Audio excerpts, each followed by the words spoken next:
উপজেলার কালমেঘ সুকানি পাড়া অর্থাৎ ব্রাগটে মেকারপাড়া গ্রামে ভয়াবহ আগুন। এই আগুনের প্রায়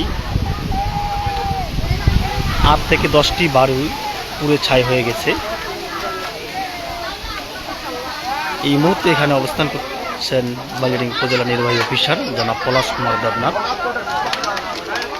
এখানে অনেক ক্ষয়ক্ষতি হয়েছে, সব কিছুই পুরোই বাড়ির যে আসবাবপত্র ছিল সব কিছু পুরো কিন্তু ছাই হয়ে গেছে। আমরা সরাসরি সংযুক্ত হয়েছি খবর পেয়ে এখানে আমরা এসেছি সংবাদকর্মীরা। আপনারা জানেন আজকে কিন্তু সারা দেশের আবহাওয়া, বিশেষ করে যে বাতাস ছিল এই বাতাসের কারণেই কিন্তু আগুন ছড়িয়ে গেছে। বেশ কয়েকটি বাড়িতে আগুন ছড়িয়ে পড়ে মুহূর্তের মধ্যে। ফায়ার সার্ভিসের কর্মীরা এসে সেই আগুন নিয়ন্ত্রণে নিয়ে আসে। এই আগুন পরিদর্শনে এই মুহূর্তে এসেছেন বালিয়াডাঙ্গি উপজেলা নির্বাহী অফিসার পলাশ কুমার দেবনাথ। সাথে রয়েছেন বালিয়াডাঙ্গি উপজেলার অর্থাৎ ঠাকুরগাঁও 2 আসনের 2 আসনের গুরুত্বপূর্ণ ব্যক্তিবর্গ। এখানে উপস্থিত হয়েছেন মাওলানা আব্দুল হাকিম, ঠাকুরগাঁও জেলা জামাতের সাবেক আমির। আমরা সরাসরি এই যে জায়গাটা আমরা দাঁড়ায় আছি, তিনি কথা বলছেন। আগুন লাগার সাথে সাথে এখানে আমি যেটুকু করলাম, খোঁজ দিলাম, প্রায় 9টা ঘর একেবারে পুড়ে গেছে। তার মধ্যে 6টা টিনের ঘর আর 3টা খড়ের ঘর। এখানে 7টা ফ্যামিলি ক্ষতিগ্রস্ত। উপজেলা প্রশাসনের পক্ষ থেকে আমরা খুব তাড়াতাড়ি তাদের সামান্য কিছু ব্যবস্থা করব। আজকের ইফতার সহ কিছু চাল কম্বলের ব্যবস্থা করব এবং আমার ডিসি স্যার বলেছেন উনি এদের কাছ থেকে একটা আবেদন নিয়ে উনি সর্বাত্মক সাহায্য করবে তাদের। আমরা জেলা উপজেলা প্রশাসন সবসময় তাদের পাশে আছি, থাকবো।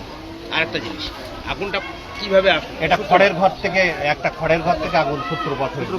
যেহেতু আপনারা দেখছেন এখন কিন্তু আজকে বাতাস, প্রচন্ড পরিমাণ বাতাস, আর এখানে ঘরগুলো কিন্তু খুব কাছাকাছি ছিল, এই জন্য কিন্তু এই আগুনটা লেগেছে।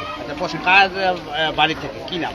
আমি এখানে যে 7টা ফ্যামিলি ক্ষতিগ্রস্ত তার বলছে হিসাবউদ্দিন, তার 2টা ঘর, রবিউল ইসলাম একটি ঘর, রফিকুল ইসলাম একটি ঘর, মোকসেদ আলী একটি ঘর, বিলাল উদ্দিন একটি ঘর, হামিদুর রহমান একটি ঘর, সাদিকুল হক একটি ঘর। মোট আমি এখানে 6টা টিনের ঘর আর 3টে খড়ের ঘর, এই 9টা ঘর ক্ষতিগ্রস্ত হয়েছে। স্যার, আপনাদের উপজেলা প্রশাসনের পক্ষ থেকে তো সহযোগিতা থাকবে অব্যাহত, এটা আমরা শুনতে পাবো। যেহেতু আমাদের এখানে একজন প্রবীণ রাজনৈতিক ব্যক্তিত্ব এসেছেন, আপনার পাশে আছেন, তিনি এই এলাকার এই যে ক্ষতিগ্রস্ত মানুষের জন্য কি করবেন আমরা কথা বলবো। ঠাকুরগাঁও জেলা জামাতের আমির মাওলানা আব্দুল হাকিম কথা বলছেন। আমরা সরাসরি যেটা করা দরকার সেটা আমি করার চেষ্টা করেছি। উপজেলা প্রশাসনকে জানানো, ফায়ার ব্রিগেডকে জানানো, এবং তারা তাৎক্ষণিক এসেছে। এজন্য উপজেলা প্রশাসন এবং ফায়ার ব্রিগেড কর্তৃপক্ষকে আমি ধন্যবাদ জ্ঞাপন করছি। পাশাপাশি আমি যেটা চেষ্টা করতেছি যে আমার পক্ষ থেকে যতটুকু করা দরকার তাৎক্ষণিকভাবে মানুষের মাথায় হাত বুলিয়ে সান্ত্বনা দেওয়া ছাড়া আর তো কোনো উপায় ছিল না এই মুহূর্তে। আমি আমার দলের পক্ষ থেকে, আমার ব্যক্তির পক্ষ থেকে দেখব সর্বোচ্চ কী করে তাদেরকে দেওয়া যায়। এবার আমার পক্ষ থেকে সর্বাত্মক সহযোগিতা থাকবে, আমি তাদেরকে আশ্বাস দিয়েছি এবং এটা চেষ্টা করছি, এবং বিত্তবান যারা আছে তাদেরও এ ব্যাপারে এগিয়ে আসা দরকার আমি মনে করি। ধন্যবাদ। এই শফিউল্লাহ ভাই কই ফায়ার সার্ভিস? এই মুহূর্তে এখানে বলছিলেন ঠাকুরগাঁও জেলা জামাতের সাবেক আমির মাওলানা আব্দুল হাকিম। আমরা এখানে কথা বলেছেন ইতিমধ্যে উপজেলা নির্বাহী অফিসার জনাব পলাশ কুমার দেবনাথ, তিনি কথা বলেছেন।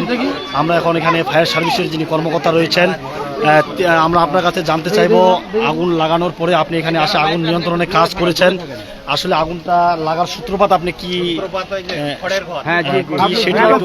ক্ষয়ক্ষতির পরিমাণটা বাড়ি থেকে নাম কি, নাম উল্লেখ করবেন আপনি? আপনি একটু ক্ষয়ক্ষতির পরিমাণ জি একটু বলেন, আপনি নাম পরিচয় দিয়ে বলেন। কি বলতেছে?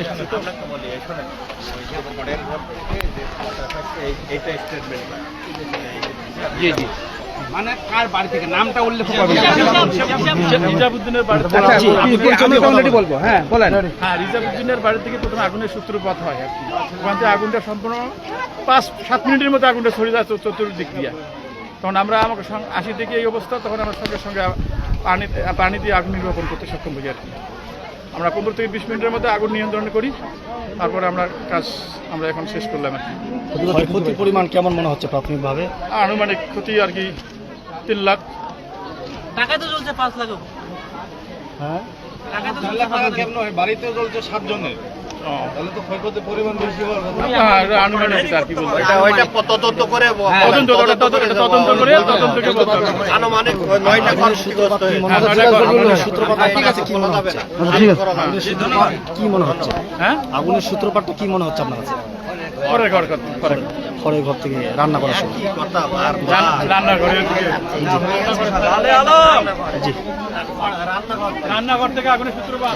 আমরা আপনাদেরকে বলি কালমেঘ লালাপুর সুখানীপাড়া গ্রামে যে ভয়াবহ আগুন, সেই ভয়াবহ আগুন থেকে আমরা কিন্তু সরাসরি সংযুক্ত হয়েছিলাম আপনাদের সাথে। এইখানে ইতিমধ্যে কিন্তু পরিদর্শনে এসেছেন উপজেলা নির্বাহী অফিসার জনাব পলাশ কুমার দেবনাথ। এখানে উপস্থিত রয়েছেন ঠাকুরগাঁও জেলা জামাতের সাবেক আমির মাওলানা অধ্যাপক আব্দুল হাকিম সহ ফায়ার সার্ভিসের কর্মকর্তারা এসেছেন। তারা আগুন নিয়ন্ত্রণে কিন্তু তারা কাজ করছেন। এখানে প্রায় 7 থেকে 8 থেকে 10টি বাড়ি এখানে কিন্তু ছাই হয়ে গেছে। আমরা কিন্তু আমরা দেখতে পাচ্ছেন যে ফায়ার সার্ভিস কর্মীরা কিন্তু দীর্ঘ 18-20 মিনিটের প্রচেষ্টায় তারা কিন্তু আগুন নিয়ন্ত্রণে সক্ষম হয়েছেন। আমরা কিন্তু এতক্ষণ সরাসরি সংযুক্ত হয়েছিলাম আপনাদের সাথে।